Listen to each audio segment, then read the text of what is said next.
ಶ್ಯಾಮಣ್ಣವ್ರೆ, ಏನ್ ಸ್ವಾಮಿ? ಇಲ್ಲಿ ಬನ್ನಿ. ನಮ್ಮ ಮದುವೆ ಮುಂಚೆ ಅಡಿಗೆ ಸಾಮಾನುಗಳು ಎಷ್ಟು ಖರ್ಚು ಮಾಡ್ತಾ ಇದ್ರಿ ನೀವು? 5,000.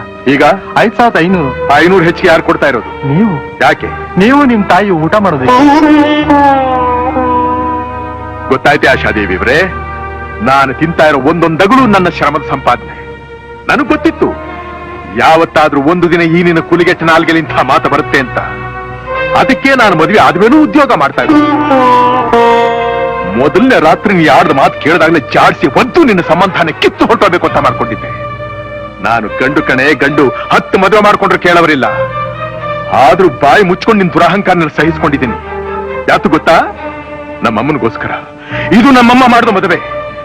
ಈ ಸಂಬಂಧ ಹೀಗೆ ಎಡಬಟ್ಟಾಗಿದೆ ಅಂತ ಗೊತ್ತಾದ್ರೆ ಆ ನನ್ನ ದೇವತೆ ಎಲ್ಲಿ ಎದೆ ಹೊಡ್ಕೊಂಡು ಪ್ರಾಣ ಬಿಟ್ಬಿಡ್ತಾ ಅಂತ ಹಲ್ಲು ಕಚ್ಕೊಂಡು ಸಾಯಿಸ್ಕೊಂಡಿದ್ದೀನಿ. ನನಗ್ ಗೊತ್ತಿತ್ರಿ, ನೀವು ನನ್ನ ಮದುವೆ ಮಾಡ್ಕೊಂಡಿದ್ದೆ ನಿಮ್ಮಮ್ಮನ ಬಲವಂತದಿಂದ. ಈ ಮನೇಲಿರೋಕ್ ಒಪ್ಕೊಂಡಿದ್ದು ನಿಮ್ಮಮ್ಮನ ಹಠದಿಂದ. ನಾನು ಎಷ್ಟೇ ಅವಮಾನ ಮಾಡಿದ್ರು ಸಹಿಸ್ಕೊಂಡಿರೋದು ನಿಮ್ಮಮ್ಮನ ಅನಾರೋಗ್ಯದ ಭಯದಿಂದ. ನಾನ್ ನಿಮ್ ಮೇಲೆ ಸೇಡ್ ತೀರ್ಸ್ಕೊಳ್ಳೋದಕ್ಕೆ ಆಧಾರವಾಗಿ ನಿಂತಿರೋದೇ ನಿಮ್ಮ ತಾಯಿ.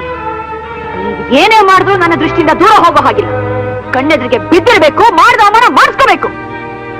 ಜಾಡ್ಸಿ ಒದ್ದೆ ಅಂದ್ರೆ ಅಮ್ಮ!